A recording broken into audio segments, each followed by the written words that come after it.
This is Anthony Pascal. And this is Laurie Elster, and this is the All Access Star Trek podcast. Today we have an episode of Lower Decks to review called Starbase 80, ? I wonder what it's about. There was some kind of clue. But we have a lot of news to get through first because we haven't done the news in a while. And there has been some. So let's start with the latest intel on Strange New Worlds. I don't think this is a huge thing, but it's a thing. We got a little bit from Jess Bush, who's in New York. I don't know if you had a chance. Because she's an artist and she has an installation in New York going on. And so she did some local news there. And she said a couple things. She said season 3 is, quote, coming soon. But then she said, but then they don't really tell us anything. But that's what we think. So, She said she thinks they're hoping to have it out by early 2025, but she doesn't really know. Right. So they've gotten hints, but they're not allowed to say or whatever. Yeah. So we don't know. We know that the Section 31 movie is coming in January. I suspect they'll do it by April at the latest. Yeah, my money's on March, but we'll see. Yeah, no, I think March is. The only issue is, of course, we're back to where there's not a lot of streaming content for Star Trek. So next year, there's the Section 31 movie and season 3 of Strange New Worlds, and that's it, probably, because Academy. It's not coming next year. It might, but probably not. So I think they've talked about 2026 for it. Yeah, and we're going to get into that in a second, but they've not, there's nothing official. The point is they don't have a lot of Star Trek content. Do they want to spread it out? Do they want to move Strange New Worlds later in the year? Yeah, I'd say the summer at the latest, but probably March. Did she have anything else? Well, she said they start shooting again in March, so she confirmed that. Right, for season 4. We've heard different things about that. So we'd heard Paul Wesley. I think he'd said something about February because he thought that's when he was going. But now it sounds like it's March. Well, it's probably that like he has to be there in February for some prep. So they're probably shooting in early March and he needs to be there late February to, get ready for it. Right. But that's good because that means that if they shoot in March, then we will get season 4 in 2026. Yep. Probably. So speaking of Academy, there's this great interview that Picardo did for Canadian TV. Are you familiar with? I hadn't heard of this before, but it's TVO Today, The Agenda, and I guess it's popular kind of TVO. I know. Yeah. Yeah, like it's like a political show or stuff, but so apparently it's a big deal in Canada, and he did a whole half hour. The host really knew his Star Trek. And they talked about his whole career, his audition for a Voyager, how he weaseled his way into First Contacts. Really good interview. But he did talk a little bit about Academy. Yeah. So he said a couple things. He confirmed not that these things are news, but just nice to hear officially. He said the Doctor was taken out of, quote, holographic mothballs and is now 900 years old. And he's teaching cadets, which we saw him do on Prodigy as well.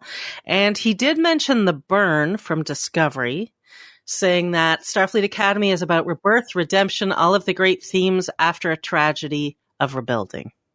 Now, there's been a lot of talk like, is his Doctor the backup copy from that episode of Voyager? Living Witness? I don't know why this keeps on coming up. I'm almost certain it's not from the way he's talked about it. Kurtzman said that the Doctor was teaching cadets in the 24th century, so why not in the 32nd? So it's the same guy. I've said it still is a little weird that he's that old, because like, wouldn't the character change a lot? We saw him change a lot in 7 years in Voyager. What would hundreds of years do to him?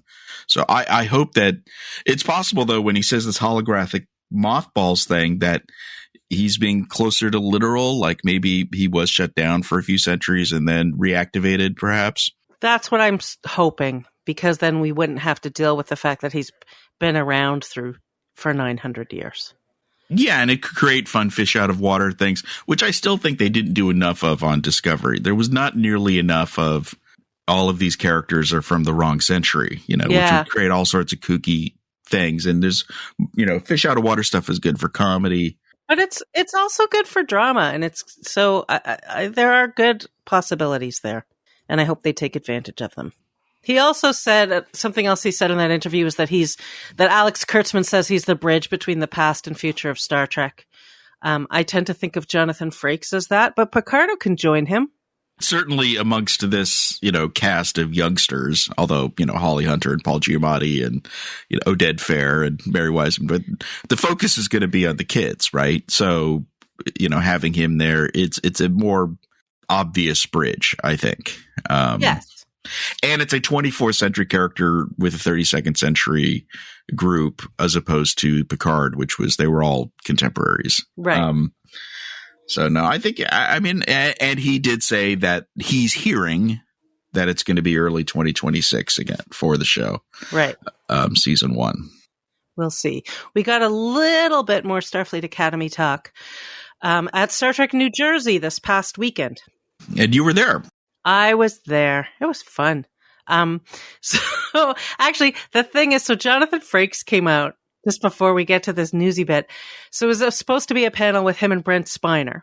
And so they're out there having a good time with no moderator. And then, what's her name? She played Renee Picard on Star Trek Picard. So then she just shows up and talks to them for a few minutes and leaves. Then Marina Sirtis shows up. And Michael Dorn, and then they join the panel for a while, and then they leave, and then the cast of Lower Decks comes out early by accident and joins their panel there. So it was kind of a free-for-all. But somewhere in the middle of all of that, someone asked Jonathan Frakes what he's doing next, and he said, my next gig is directing an episode of Starfleet Academy. He said Tatiana Maslany is in his episode, and then he was listing people and was like, I think Mary Wiseman is in the show, right? Or something. So he seemed unsure, which he said on our podcast too, I believe, when he was on it. Mary is a recurring, not a regular. So it's possible she's not in his episode. Yeah. So it looks like because they started shooting in August. So he's after the mid-season. He's, in the latter half of the season will be the Frakes episode, looks like. And then Tawny was during the Lower Decks panel. Mentioned that she was just on set right before she was in New Jersey for the episode that she wrote. And she said she's so excited and the cast is great and everything's great. And she's thrilled about the whole experience. So we know they are truly up and running, which we knew, but it's nice to hear that, the people we know are there. And she gets, full writer credit for at least one episode. I mean, the way they'd usually do it in the room, everyone works together breaking, and then often someone is assigned the script. Yeah. Yep. That's great. It just, for her, on a live action, it must be the way she talked about it. It's like, oh my God, they're spending millions of dollars on stuff I wrote for Star Trek. I can't believe this, because it's a ridiculously huge set and all this stuff, and I think she talked about what an honor it is just to hear her words coming out of these actors. She's, far away from her improv roots, as it were. Yeah. Yeah. Although she is on set. So as the writer of each episode is. And so I assume that, some stuff comes up while she's there and she's good at rolling with it. And then, during one of the Strange New Worlds panels, Celia mentioned, it was very sweet.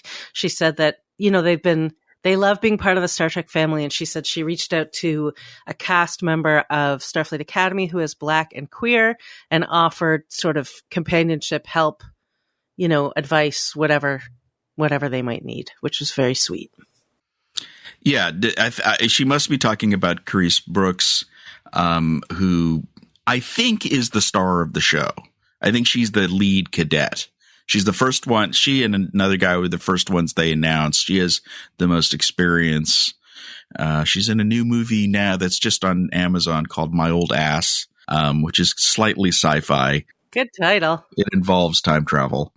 The context of how this came up was that Jess Bush was talking about how important the Star Trek family is, and she was excited that now the Academy people are joining in, the family's getting bigger, and it's like this little community for all of them. And they're not the newbies anymore. That must be fun. Yeah. So there is another thing coming. The Section 31 streaming movie, January 24th. I believe so. And we got a little bit more they released these the official site released these character cards that revealed some interesting tidbits about each of the characters, I thought. The Georgiou one actually gave us a little bit about the plot. I'm just going to read it. It says, unable to return to the Terran Empire, Emperor Philippa Georgiou lives under a new alias as the owner of Baram, a nightclub operating outside the Federation space. That is until Section 31 enlists her help to protect the Federation while also facing the sins of her past, which sounds interesting. It all some of these things are starting to add up, I guess. We've seen the nightclub scene. It sounds like she went back in time, didn't go back to her Section 31 operative thing, which made sense. She hadn't really been a Section 31 operative. She's only half-assing it in season 2, and then she was in the future in season 3 and didn't care about Section 31 anymore. And why would she go back to them, in the past? She went back to the past and decided, I'm going to go hide out here somewhere else she didn't even land in the 23rd century. Yeah. Right? So we got little descriptions for other people too. They have their names, but then they got these little descriptions. So like Alok Sahar, who's Omari Hardwick, it's called the Mastermind, at least on these cards. I don't know if that has any carryover into the show, but it's on the cards. And it says he's driven to make amends for his past by serving the greater good. And he tracks down and recruits Georgiou, which we sort of knew from the interviews at Comic-Con. But now it's, I guess, I don't know, on a card. I think it's worth people checking out Laurie's New York Comic-Con interview with the actors, because there's a lot of good stuff in there as well from each of them, especially from Rob, who's the big Star Trek fan. And he's like the Trek whisperer of the cast. Yes, it sounds like that's what he was doing on set for sure, reminding everybody of what Trek is really supposed to be about. His character is Zeph, called the Machine, and they verified he has a mechanical exoskeleton, but they say he's not just about brute force. But he is the soldier guy, so... Yeah, I mean, the way he talks about it, he's like, he'll just do whatever he's told, Yeah. He's, including killing people. So we got the name of and the species of the bald woman played by Humberly Gonzalez. She's called Mel. The lover. And she's a Deltan. Instead of taking the oath of celibacy, she uses her irresistible magnetism. That could be retro annoying, so we'll see. Yes.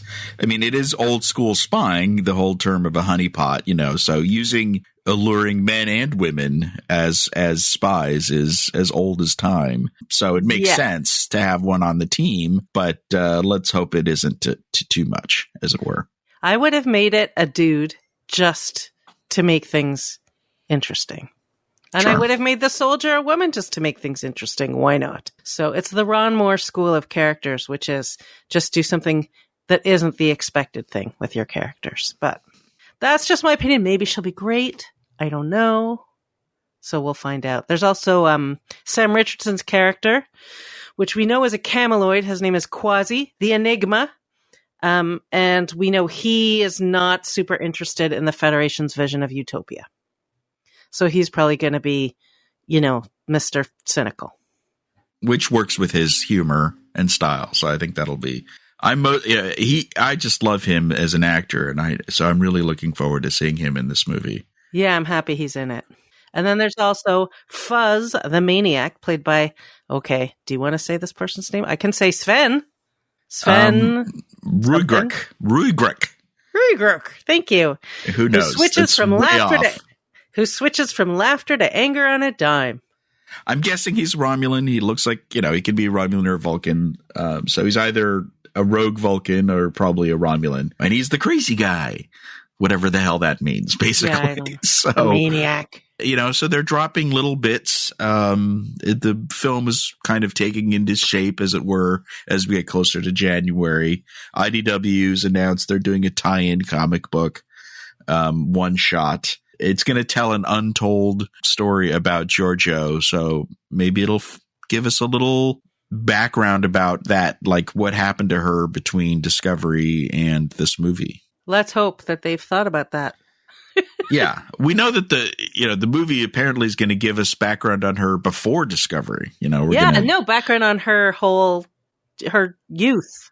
But I am curious what happened between Discovery and this movie. But this movie, I think, catches up with her, years later, running this nightclub outside the Federation. Right. One thing I did like that Rob said, which is a way to kind of deal with the Section 31 ethics issue, is he implied that Section 31 works outside the Federation where the rules are different and you can't be Mr. Nice Guy. And it sounds like this whole movie takes place outside the Federation.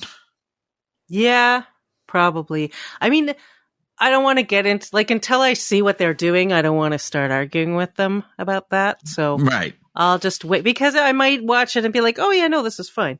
But I've always had Section 31 issues, and I continue to have Section 31 issues. So we'll see. So we're going to talk about everyone's favorite subject, Star Trek Legacy, the show that doesn't exist that we've been talking about for over a year. One of our correspondents was at SpaceCon in Texas, and Jeri Ryan said something surprising. Jeri Ryan was asked about the Captain 7 show, about a Captain 7 show, and this is what she said. She said, there has been talk, and there was an idea that was actually pitched to me after Picard ended, which was not the Legacy show that I know fans are asking for, that I want to do. But it just wasn't me. It didn't feel like the right kind of thing, but there has been talk. And if there's one thing I've learned with this franchise, it is never say never. You never know. So this it's not the Legacy show, which she said quite clearly. So it wasn't like TNG cast showing up all the time or sometimes. And it's also not the same thing that Jonathan Del Arco had told us about when I talked to him, which was before Picard. I mean, there's, this raises a million questions. Probably the biggest, which is, why was she being pitched a TV show if Legacy can't be greenlit because there's no money? Did this show have the money? Was that the issue, that it was some kind of small scale thing that wasn't as grand as Legacy would have been? My bet is it's not her, commanding the Enterprise doing cool stuff. Maybe it's some Captain 7 at home in the evenings. Right. Running a book club or something. Yeah, sure. Making some pottery. Yeah, but I mean, my bet is it's clear this wasn't a Terry Metalis thing, because he's doing other things, and why would he pitch something that wasn't Legacy? And that could be a big factor where, because a lot of these people care who's going to be running the show, and maybe she's like, I'd rather do a show with Terry as opposed to whatever this was. I mean, it has to have felt very wrong for her to say no, because actors like to act, and they certainly like to star in shows. Yeah, and she's made it very clear she wants to do Legacy. Someone has suggested, one of the problems with Legacy is, and I don't dismiss this, Paramount would have 2 shows with 2 enterprises, the Enterprise and the Enterprise G, and that might create brand confusion, 23rd and a 25th century on 2 different enterprises. I mean, I always thought it was dumb that they renamed it the Enterprise. I was going to say they should not have named it Enterprise. That wasn't a good call anyway. They shouldn't have renamed it at all. If they were, they should have named it the Picard because of the show, but Agreed. Whatever. But I don't think that's not why they're not doing Legacy. But I do think I don't think that. I do think it is a minor issue. I think it's probably more to do with the scale of the show, the people behind the show, and the fact that it wasn't what she wants to do. No, and I'm also guessing that she had a sense of what fans wanted, and that wasn't it, and didn't want to be the one leading a show that was just going to disappoint people. Yeah, absolutely. Because she's a smart woman. Like, even in the early days of when they were trying to get her to go on Voyager, they had to really sell her on it. Like, she didn't want to go on it. So she's always been choosy about what she does. Although that doesn't explain the movie Co-Ed Call Girl, but I'm guessing that was just early in her career. Hey, And I love that movie. I didn't even know that existed. It's Tori Spelling, and it's so bad that it's wonderful. Okay. Now, another legacy actor, was talking about legacy, and this was LeVar Burton. And he had a very measured, I think, almost, because he's been in the business a very long time. Yeah. He's like, fans want legacy. Paramount's focused on Academy. The streaming business is difficult. But I thought this was smart. He says, I think given the opportunity and the resources that they would want to do this, it makes sense, meaning do legacy after Academy. Now, does that mean after Academy has a 7-year run or after they at least get it going? Then again, Jeri's pitch may disprove this. I don't see them doing 3 ongoing Star Trek series on Paramount Plus for the next, but who knows what Skydance is going to do? I mean, that's the big question mark. Everything changes in next year. Skydance. I was going to say everything's in flux, so it also makes sense not to start up something else until they figure all that out. But LeVar, he's on board and just wait, patiently waiting for things to work out. So that's cool. So we have the TNG gang and the Kelvin crew all just sitting, waiting to find out if something's going to happen for them. Yeah, exactly. They should hang out together. Indeed. Well, some of them do, don't they? I mean, doesn't Carl Urban? He has some of the. He has. I got the weird vibe that he used to hang out with them. No, okay. We've got some Prodigy news. The Prodigy season 2 Blu-ray came out this week. There's a good review on the site. It's the usual thing. Paramount is good at putting out these things. The quality is excellent. The thing about this one is it's only got a couple special features, no commentaries. But then again, it's almost shocking that there is a physical media release for something that's on Netflix, which is pretty rare. And you never know how long it'll be on Netflix. It's a licensed show. So if you want to be sure you've got your Star Trek Prodigy, I'd buy the physical media if I were you. Agreed. Or you could try to win one on our website. Oh, that's right. We've got 3 Blu-rays to give away, including a grand Blu-ray package where you get like this desktop kit of a computer mat and headphones and a mouse, and it's all Prodigy themed. It's pretty cool. This is being given out by us, but really by CBS Home Entertainment. Thank you. We will put a link up to our article that talks about the giveaway. And so go to that article and comment on it saying who your favorite character is and why before Monday, the 18th at noon Pacific. So there you go. Good luck. Winner will be chosen at random, but still be creative. Okay. Now you mentioned feature films. We got a bit of an update on the next Star Trek movie, which is going to be the quote unquote origin movie, with a new cast. There is a writer and a director. This is, we reported on this early this year, but we got an update because one of the producers who was brought in, the X-Men guy, Simon Kinberg, made big news last week in Hollywood because he was announced to be in charge of another trilogy of Star Wars movies. So people are like, oh, aren't you making Star Trek? And not only was he supposed to be making a Star Trek movie, he was supposed to be, quote unquote, shepherding kind of Star Trek on the big screen, because there's 2 Star Trek movies in development. And in theory, the origin movie would set up sequels. So some people thought, oh, that must mean his Star Trek movie is dead if he's now signed on with Disney. This is kind of, and people were, it reminded people of when J.J. Abrams, while he was, I'll never forget, when J.J. Abrams was working on Into Darkness in post-production, it was announced, he's directing the next Star Wars movie. And it's like, don't you have a job, dude? Yeah. Aren't you supposed to be at least finishing a Star Trek movie? Apparently this is none of that. Apparently the Star Wars thing is in the future. So this comes from Puck, who I'm a big fan of Puck. They were great during the whole Skydance merger stuff. They have great inside sources, and they're saying, no, Kinberg is going to work on Star Wars later. Star Trek comes first. And in fact, apparently a script is done and on its way to greenlight by the end of the year for shooting in the first half of 2025. So We'll see. We've heard this before, but as I said, Paramount desperately wants to get back in the Star Trek business. They feel like they're leaving money on the table. They just don't know how to do it. They think they do now. There's a million questions about this movie. Yeah, we should do an article about like top 5 questions about this movie. A lot of people are obsessed about the timeline and stuff like that. And I think that those are important questions. Like, is it in the prime? Blah, blah, you know, that kind of stuff. Yeah, origin movie is specific yet vague. Yeah. Yeah.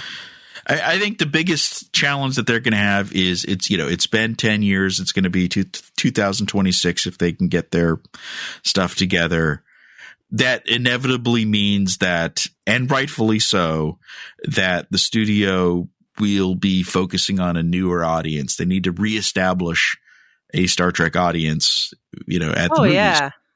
So this is not going to be for the fans. This is not a Star Trek 3. This is not a Insurrection. Now, the 2009 movie threaded the needle, I think, pretty well of, it has its detractors, but it brought in a big new audience, and I think it did well with a lot of fans. And so we'll see if they could do that again. I really trust the director. Andor is one of the best shows on TV, period, not sci-fi, just great show. He directed, I think, all of them. And he's a huge Trek fan, and he did that great Star Trek-ish thing with Black Mirror.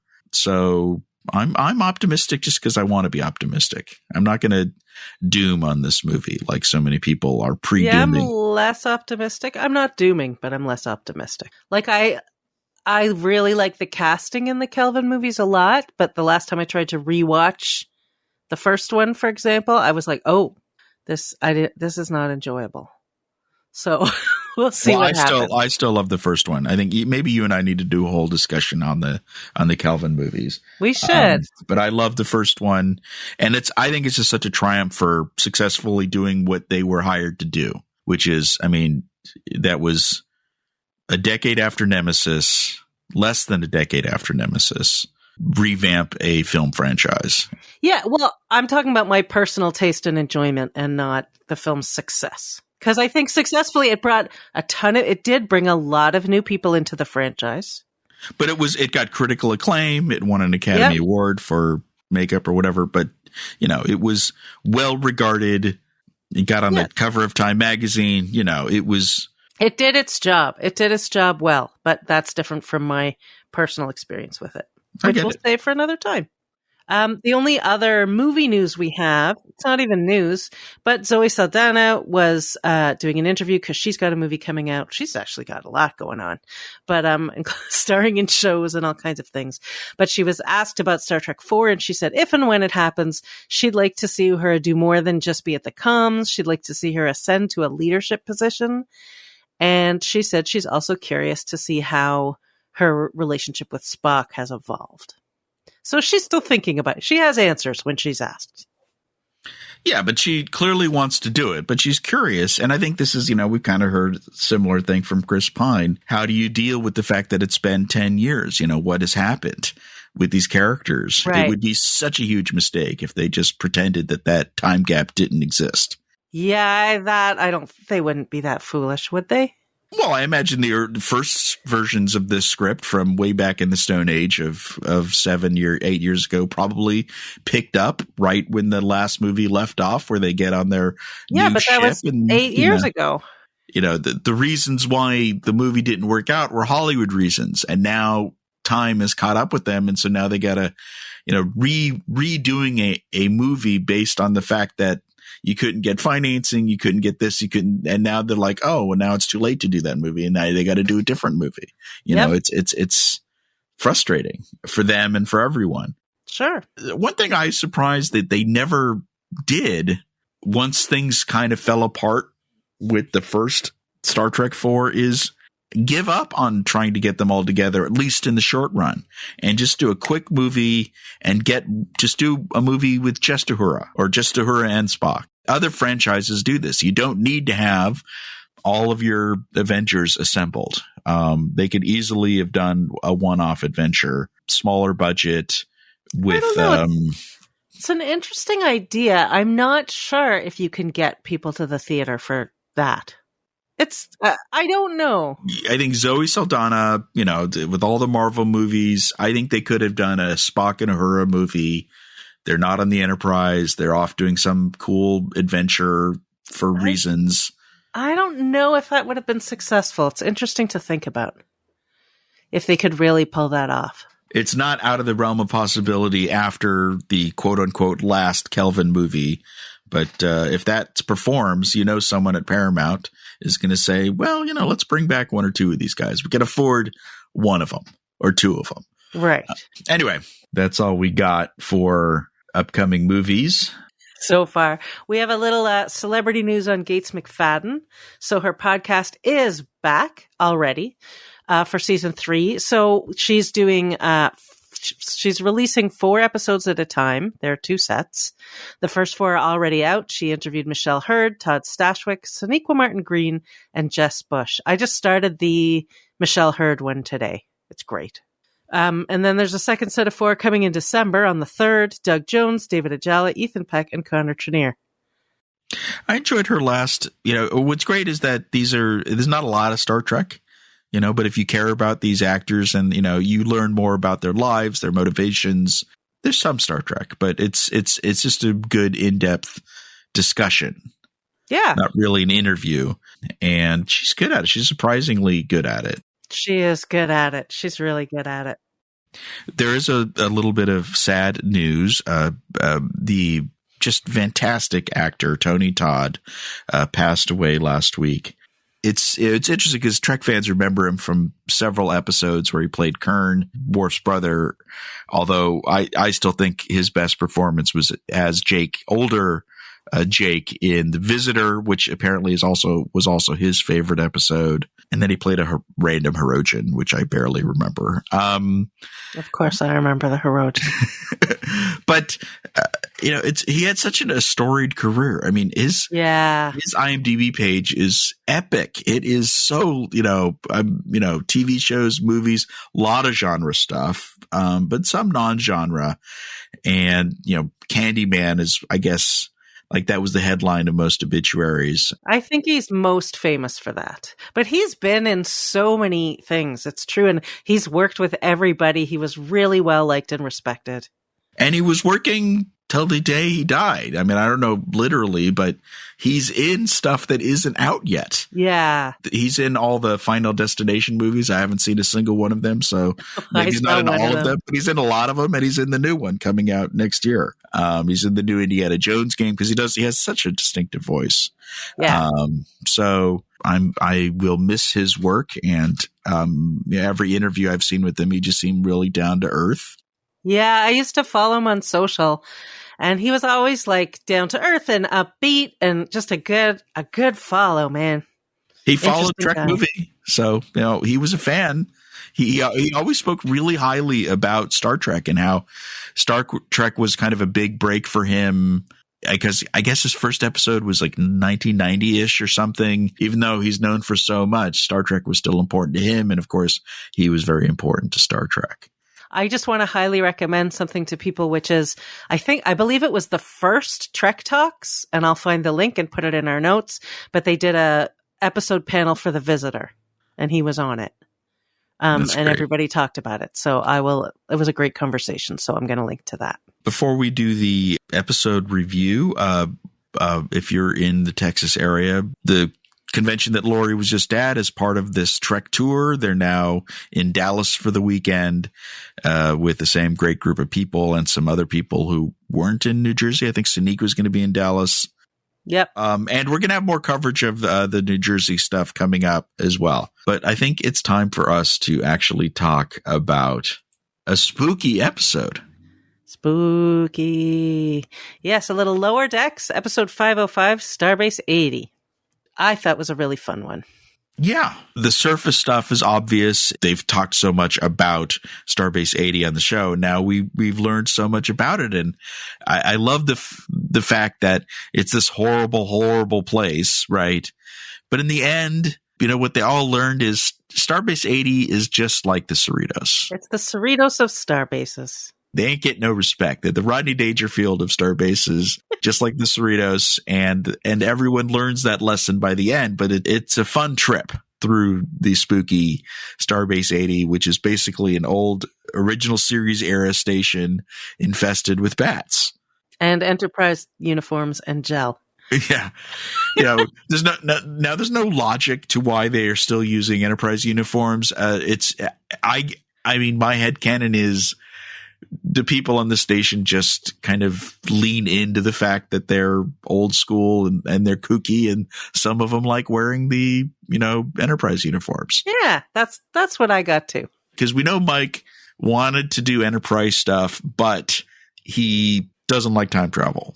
So I still think that we're going to see Connor Trinneer. It's my prediction somehow through the space holes. Space holes. The decon chamber scene, I mean, they were obviously having fun with the Enterprise stuff. It was because the decon chamber is so ridiculous anyway. Like, the whole premise of it is, so Boimler asking Mariner to do his back, and then she's like, no. And then I think Rutherford does it. But, yeah. And also that it never made any sense to me, because I'm like, if they need the gel, then don't they need it on their private parts as well? Like, why would they not need it on boobs and butts and genitals and whatever? Like, you'd need it everywhere. And then why would you need to do other people when you could just do yourself? It's all very contrived. So they just fully ran with that whole idea. And of course, Ransom loves the gel. Yeah, he carried extra gel with him as they went through the station, which came in handy. It. Yes, it did come in handy. I mean, a big overview before we get into all the details. I thought they had 2 fantastic guest stars, a really fun story, and a nice redemption arc for Mariner. Yeah, and the captain, of course, had an important arc as well. Not as much redemption. Both of them, in a way, are fighting demons, fighting ghosts, and they both kind of got through their own demons in this episode. Because the whole episode reminds us this is the new Mariner, right? She loves scanning things now.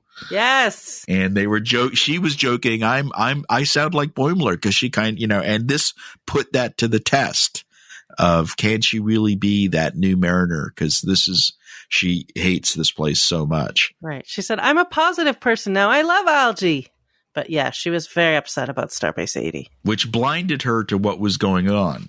Right. I mean, the interesting thing about the main story, like what was going on, which was people turning into weird zombies. The opening scene where they're just coming back from a mission, it feels like a throwaway, right? It feels like, oh, they're just coming back from a mission and now the story starts. But it's that mission that caused the whole problem. Right. When you boil it down, this is a typical, you go to an alien planet, they pick up weird alien, that weird alien causes sci-fi weirdness to happen throughout an episode. Then through a combination of togetherness, research, and science, they solve the mystery and everything's okay in the end. Thanks to a net and a bucket. Exactly. Super standard Star Trek episode. And not that there's anything wrong with that. No, well, super standard Star Trek episode structurally and thematically, but then as soon as you dig into the nitty gritty, then it's just a great lower decks free for all of ridiculousness. Yeah, and they introduced us to a place and some really every character that we meet on Starbase 80. I mean, they put a lot of work into this. Because we go in with our own preconceptions, and then we're like, we like her. She's nice, and there's something lovable about Gene as well. Although it was obvious that he was Jablowski, the engineer, from the beginning, didn't you think? He was also doing he reminded me a little bit of, I kept trying to figure out what it was, and then I thought, oh, it's Mr. Atos. When they keep everywhere they go, there he is. And I felt like everywhere they went, there he was. So I assume that was maybe done on purpose. Yeah, he obviously has a secret turbo lift that actually works. Yes. Somewhere. Because they were certainly having fun with the accoutrement of the original series, because they had old school corridors, old school wall communicators, but that became part of the plot. The old school turbo lift, which took them to the, what was it called? The labyrinth, the maintenance labyrinth. Maintenance labyrinth. Yeah. I mean, yeah, the production design, I mean, It's beautiful. Yeah, when you look at the production and you look at the characters, part of me is like, were they setting, is this a backdoor pilot? Do they, I could easily imagine workplace comedy set on Starbase 80. Yes. Easily. Yes. With these characters. Maybe. Yeah, and of course, too, they really wanted you to get it because at one point, Cassia describes the people as scrappy underdogs on Starbase 80, which is exactly how Mariner described the crew of the Cerritos in the first episode of the series. Yeah. So they're all just scrappy underdogs. And she described some of them as her weirdos, her best weirdos. Right. And they were great. I mean, I love Dr. Horseberry, who had the weird condition that Geordi got with the blue veins, but only half of his body. But I just rewatched that one too. But the best thing was when they see him and they're shocked, and she goes, "Oh yeah, he's British." Yeah, like to her, she doesn't even notice it anymore. And when Mariner does ask that, he's like, I think they thought it was barely noticeable. and they had some fun because he was overly just crazy British. Yes. No, he's great. Chad, the corn dog vendor, was great. How about Clem? Did you like Clem? Yeah, Clem. The anaphasic alien. Yeah. We always did, an amorphous blob alien energy creature. Again, so Star Trek. Well, that was the same, in Sub Rosa, it was the same, also anaphasic, right? I guess, but just, glowing alien blob is, just Star Trek. And yes, but they did call it that specifically, yeah. So I assume it was the same kind. Right. I mean, there were so many, Cassia was Elarian. But a young one. So just like a regular person. Right. Exactly. And randomly, the half of the station was ceded to those surly aliens from the Actimarians. Yeah. Yeah, and they also had like a food booth that was named after remember the one with the Actimarians? There was this woman and she liked Riker and she ended up being the assassin or whatever, but she wanted to make some special dish for Riker. That was the name of one of the food. Yeah, Partha's. Yeah, there's Partha's food stand. That's what it was. Yeah. The Easter eggs were full in there was one store selling old, stuff, and it was just full of original series and other uniforms, except they were all, they all had scorch marks for where these people were killed, basically. But Tendi thought it was cute that they were vintage. Sure. I'm glad they didn't go for the obvious gag of have it only selling red uniforms. Right. Yeah. There was a lot of little stuff in the back. Like this is another one of those episodes you need to watch 2 or 3 times. There was an arcade with some deep cuts in the video games. If you look closely, the koala's in there. If you're an egg hunter, this is one of those episodes that'll keep you going over and over again. But that, really wasn't what it was about, I don't think. This was a great episode for Mariner and for the captain, but because they wanted to make this place so realized, everyone else gets pretty much the shorter end of the stick. There's not much for Boimler and Tendi and Rutherford. Tendi and Rutherford turn into zombies halfway through, so they don't get a lot going on. No, but that's okay every once in a while. I think it's fine. I mean, I did miss T'Lyn. I was disappointed that there was no T'Lyn. I mean, that's the trade-off. You want to give Starbase 80 a full thing. You've got to cut down somewhere, Dr. Tana, again, doesn't have a single line, but we see her, she turns into a zombie. She's licking the floor like everyone else. I like the gag where Billups kept turning the self-destruct on and off accidentally, but I don't think he has a line. So, you've got to make space. And they made a lot of space for Starbase 80 to kind of remind us where we all came from. It was a bit of a holding a mirror up to the show, I thought. It was, and just super fun every step of the way. Oh, speaking of steps, there were a lot of stairs in it. But yes. Yeah. Never a dull moment. Yeah, having a stairwell in the like an old office building stairwell in the middle of it makes no sense. But sure, whatever. I'm surprised they didn't pass people sitting there smoking, because that's how I think of old office building stairwells. It's where people used to go to smoke. There's probably some Acamarians in there smoking. Yep. One of the subtle ways this episode was reminding us of how far these characters have gone. Mariner, desperate to not go to Starbase 80, offers to do holodeck waste removal, which is from, I think, one of the first couple episodes.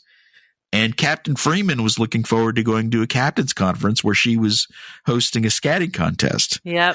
And if you remember back in, early, it was season 2 where she was just totally iced out of the kind of cool conference, So I guess now she's more accepted by the higher ups, as it were, by her peers. Well, she still didn't make it there.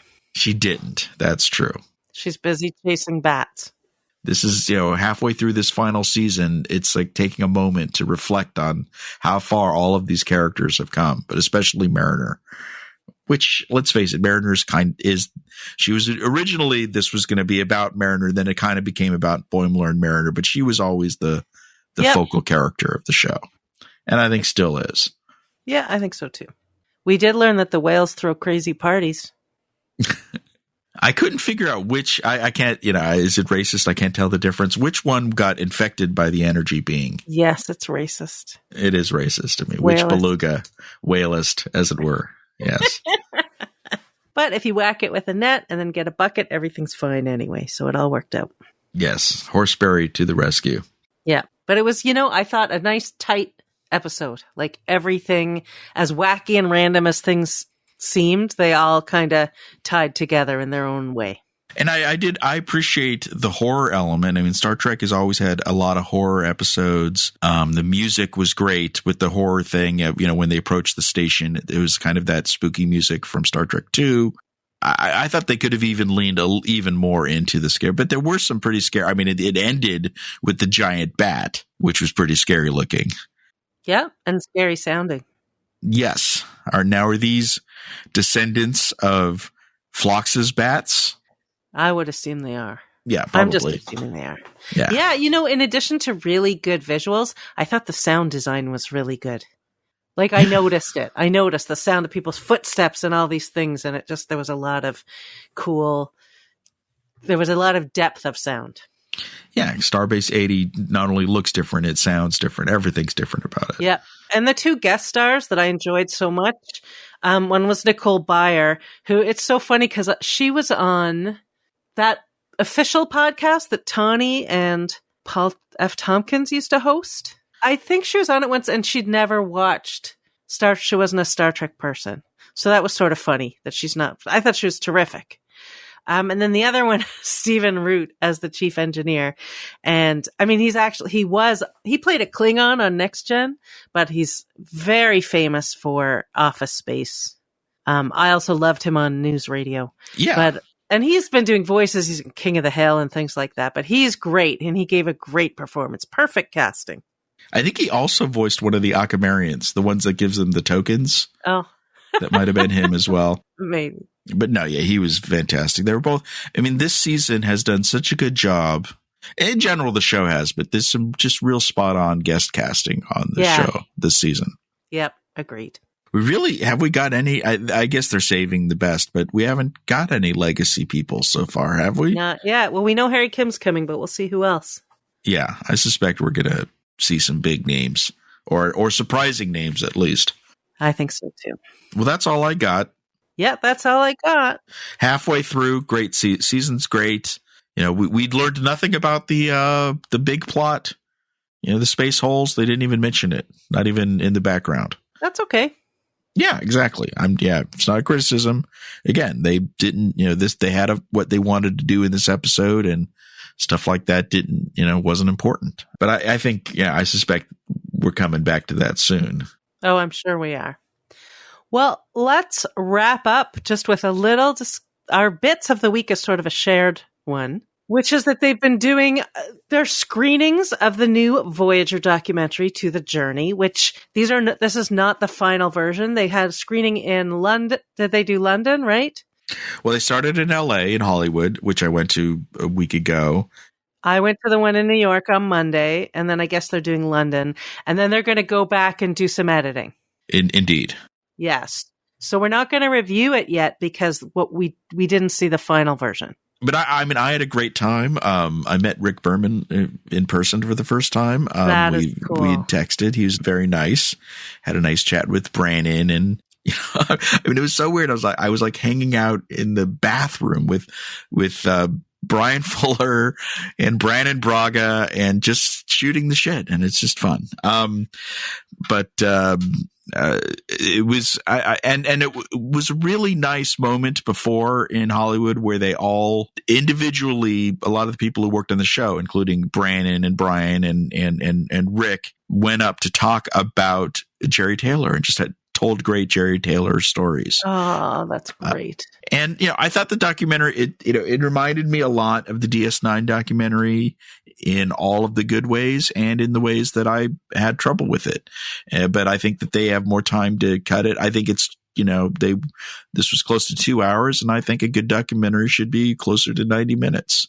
So hopefully they scale it down, make it a more succinct story is what I'm hoping for. But there were, but I loved so many parts of it. So I think they've got what they need to make a really compelling documentary once they do another edit, as it were. Yeah, a little streamline, a little rearranging, but there's some great stuff in there. I also had a very surreal experience in New York because I got there thinking that I was just going to be with the audience. And I showed up in a Star Trek shirt, as I tend to do when I go to these events. And then it turned out I was in the green room. So there was Kate Mulgrew with her sister, which, by the way, if you ever saw her sister anywhere, you would just go, "Are you related to Kate Mulgrew?" Because she looks so much like her. But Terry Farrell, Ethan Phillips, and then Robin Curtis was there too. So there was this, it was so nice. You're sitting there back with all these people. I get up thinking that I'll be smooth and get out of the way. And I almost knock over a table and everybody stops what they're doing. And it's terrible. But in my moment of great embarrassment, Robin Curtis Savick from Star Trek 3 bonded with me. And we ended up chatting and hanging out for like a lot of the time. It was really great.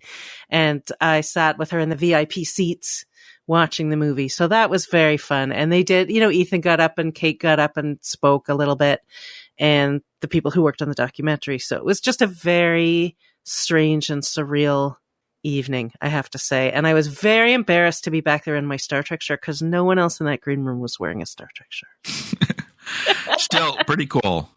You hanging out in the green room is definitely cooler than me hanging out with these guys in the bathroom. No, it's not, because first of all, you had way more people, and second of all, like, it was somehow, it felt, I was standing there thinking, like, do people think, what is she doing here? Except that I knew, Ian Spelling was there and Amy Imhoff and people I know. But Robin Curtis kind of saved the day for me, as far as I'm concerned. And now I have her email address, so here it is. No, I'm just kidding. We still don't know when and where or how, so we'll have news on that as we get closer. But I suspect sometime early next year it'll be available on DVD, and hopefully they find a streaming partner and everyone can enjoy this. Yeah, and I'll just say one part that I think people will especially like is there's some talk with Brannon Braga and Ron Moore that is not to be missed.